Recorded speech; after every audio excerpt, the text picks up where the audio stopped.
Hi everybody, welcome to the show. Hello. Hi guys, how you doing? No jam today. No jam today. No guitar for me. Tim came in, stole all the guitars. There's only two left. Yeah, but he didn't get the good one this time. You didn't. You Not did this time. Did you look that up? Too right. What we did today, D? Today, Chris and Tim, we are discussing two guitars. The marvelous, actually, MD60BG Yeah. Bluegrass. That's Tim's own one. Tim's own guitar, right? You've had that how long? Just over 2.5 years. So it's pretty played in. It is a nice guitar, actually, that, isn't it? And I think it was yours for a bit before it was mine. I had it for a little bit. Yeah. Ah. Well gigged now, isn't it? Yeah, it's done the rounds. And you saying before that you had the good one, but I really like this guitar. I've been impressed with that. Actually. Yeah. They're always a great guitar. You pick them up and they always feel fantastic. There you go, mate. Mate, have you seen it, man? This is a DYM60HD Honduran Adirondack top. When you buy Adirondack, you can get quite a variance in, although we buy 4A, there can still be quite a variance in, if you buy a couple hundred tops. And sometimes you can get mineral lines in there, little things, the wider grain towards the edge, but that one is nigh on perfect. The contrast Between the mahogany and the Adirondack. it's quite stunning, isn't it? And the ebony. It's striking. And ebony, Watching yeah. it from Striking. here, Yeah. So basically that's the big gun, right? It's a 4A Yeah, Adirondack top. It's Honduran mahogany backs and sides. This is the Honduran we found one day at the factory, which Mr. Yairi bought over 50 years ago. We've got to tell that story, I think. We will tell that story one day. It's a good story. But it's it's a classic pairing where you would probably sort of think about vintage acoustic guitars, Adirondack, mahogany, and of course there's Adirondack and rosewood back in the day, and then Sitka became very popular because it was more readily available. It's not a direct comparison, these guitars, because they are quite different. Yeah. They're both mahogany, spruce, Dreadnoughts, but yours is Sitka with African mahogany, or you've got Adirondack spruce with Honduran mahogany, and they're also braced different. So yours is an FS6 and this is an FST, but it's hand carved and tuned throughout the build. Although they're slightly different, and yours is rosewood appointment, so you've got rosewood bridge. Actually, it's Indian laurel on yours, which is great.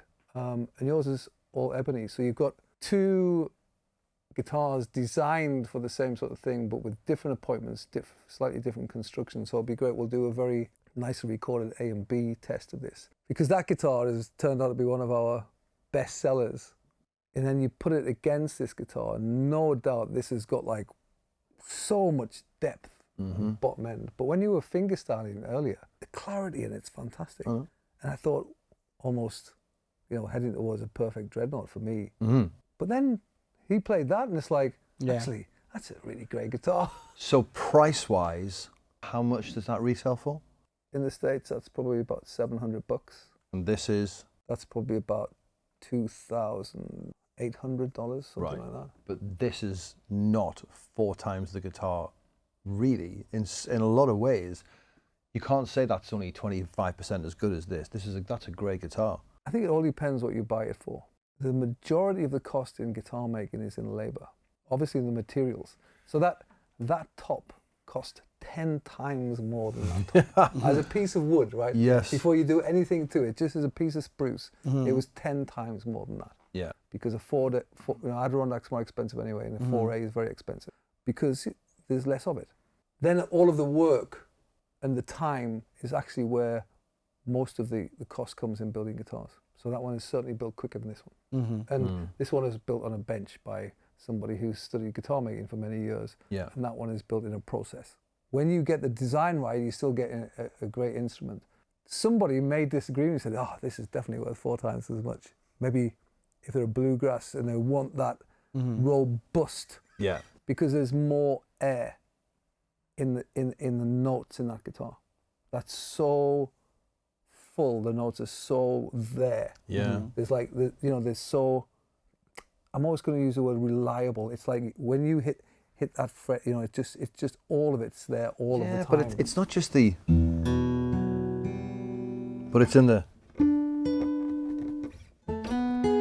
it has a thickness about it, There's a, it's to me, it's like the note behind the note. Yeah. That's great.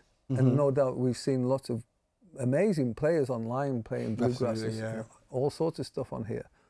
But when you go up a couple of notches, I hear the difference. And it all Yeah. depends, I think, on the player. Is that difference worth the money? Because Yeah. that's what it is. And you're likely going to be A, quite wealthy, and you think, oh, I'm going to buy the expensive one. Yeah. Or B, you're a great player, you've got a great ear, and therefore you need that extra tonal prestige or sort of. But in that though, if you compare this to something which is 3 times the price, That would be a good comparison. Well, at $3,000, having a 4A Adirondack top built by, a bench made by a luthier, with a lot of designer and vintage Honduran backs and sides is a really great. In context of that, yeah, of specification, is a great price, no doubt. You'd probably have to go to 6, 7, 8, to find something I think is comparable. But I think we're going to try and do that, right? Yeah. Definitely. But I was watching something online where this guitar was compared to some other much more expensive guitars. Yeah. And in a blind test, this came out very, very well compared to some very expensive guitars. And that the openness in the MD60BG, it's got plenty power, but there's just that clarity in it, which is I think a lot of players absolutely love. But some guys, they love that middly, almost tubby sound. Yeah. That doesn't have. Often traditionally is in that sort of bluegrass music. Yeah. But that's a little more hi-fi, dare I say. But this thing is something else. I mean, it's got so much bottom end and so much top for a mahogany guitar. Which everybody says, it's got mahogany's all that mid-range punch. This thing is just wide. The tonal reach is fantastic, and I think it's quite a rarity actually. Yeah, I think this is one of the best guitars we've had come through. Yeah. Yeah.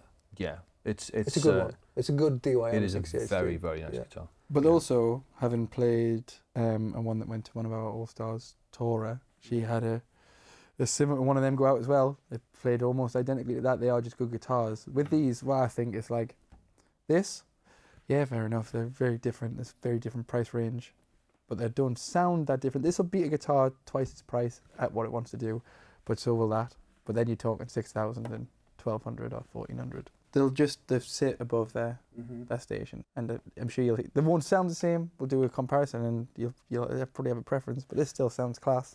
And also appointments. You've got genuine black ebony on that. Yeah. And you've got Goto 510s. Yeah, tuners are wickedly I mean, good. Goto 510. I mean, Yeah. they're like half the price of that guitar. They're the Rolls Royce. Yeah. Goto 510s are a fortune, aren't they? So it's all that sort of comes along with it. So, but I think both offer really great value. Yeah. That's what we're about. Hopefully, you get to try these out. But Tim's going to demo them. We'll get the big guns out. The mics. Big guns. The Brawner. Yeah. And the new DPAs. Great. And we'll try them out so you can hear these two top of the line. So, Great. Masterworks and our top of the line Yairi. Right. Okay, everybody. Marvellous. See you. Thanks for tuning in. Cheers, guys. Bye. Bye.